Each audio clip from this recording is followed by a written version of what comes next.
welcome. My name is Danielle Thornton, and if you don't know me, I am a life coach specializing in eliminating anxiety, depression, and self-doubt from your life, while also helping you improve your relationships with yourself and others. So I wanted to come on today and talk about what's going on right now in the world with COVID-19 and how a lot of you are struggling to deal with what's going on. There's been a lot of changes for everybody, and there's really two important things that you can do to help you get through this time and help you get through the stress and the anxiety and maybe the depression that you're feeling during this time. So the first one is self-compassion. It's so important that you are being really patient with what's going on around you and inside of you, right? A lot of us are experiencing a lot of anxiety. That might be around financial situations, family situations. It might be around the health issues that a lot of people are experiencing. So there's a lot of reasons why we're all experiencing heightened anxiety right now. And when we have that heightened anxiety, what happens is we start behaving in different ways from our norm, or if we struggle in certain areas of our life that we're not necessarily happy with, those usually are kind of magnified. So we tend to be really hard on ourselves because if we have an area of our lives where we're really trying to improve, a time like this is really going to make that a little bit more difficult, right? So if you are beating yourself up for maybe you're at home more and you're eating more, or maybe you are getting really annoyed with your kids, or you're getting really frustrated with your spouse. These are all really normal things that it's important to be really compassionate with yourself about and not beat yourself up about, because when you do that, you're just adding more stress and you're adding more, I'm trying to think of the right word here. You're just adding more pain and negativity to what's already going on inside of you. So it's really important that you are really extra compassionate with yourself right now during this time, and others too, to be really honest, because we're all, struggling to deal with what's going on. So self-compassion is really, really important. And so what does that look like? If you lose your temper with your kids or your husband or your wife, make sure you recognize it. It's okay to recognize that and maybe think about what you could have done differently next time or how you might be overreacting. But don't beat yourself up about it. Don't blame yourself and don't overanalyze it to the point where you are feeling badly for doing what you did. You can recognize something, and you can even have self-reflection without self-judgment.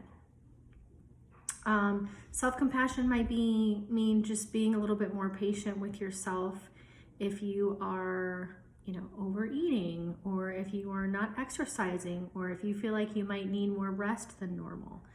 It's really important to allow yourself those things that you feel like you need. Pay attention to what you need, and it's okay if you need a nap or to relax or some alone time. Those things are really, really important. So the second thing that really kind of goes along with self-compassion that's really important right now is self-care. And there's a lot of ways that you can take care of yourself. I just mentioned, taking a nap if you just need some time to rest and relax. It might mean, making sure that you are getting in the shower and making sure that you are taking care of your hygiene, right? Because when we're not doing that, we tend to feel worse about ourselves. So when we do take care of ourselves, we feel better, we feel more positive.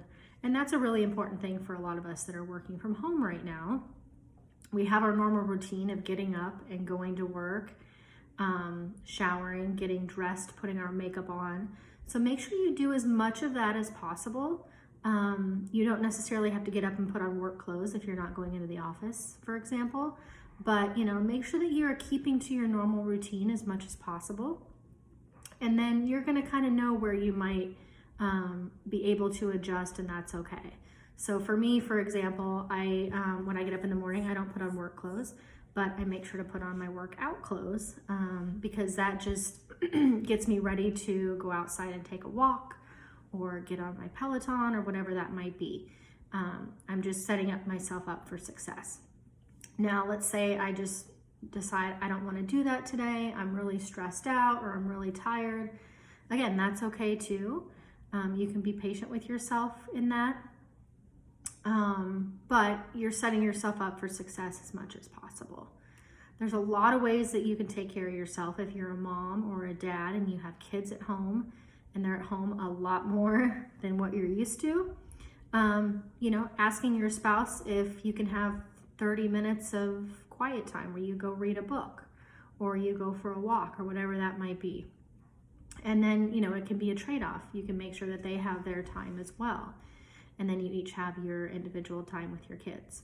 So self-care looks different for a lot of different people, but I think in our society, we tend to feel like we have to be very productive and we can't slow down and we can't stop and rest.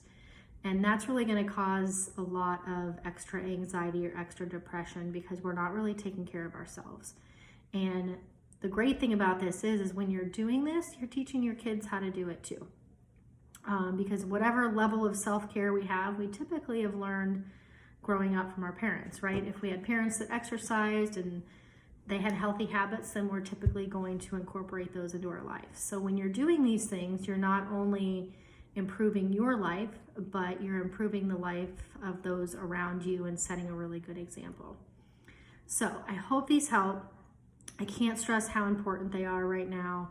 And there's a lot more that kind of goes into self-compassion and self-care, but you know what that means for you.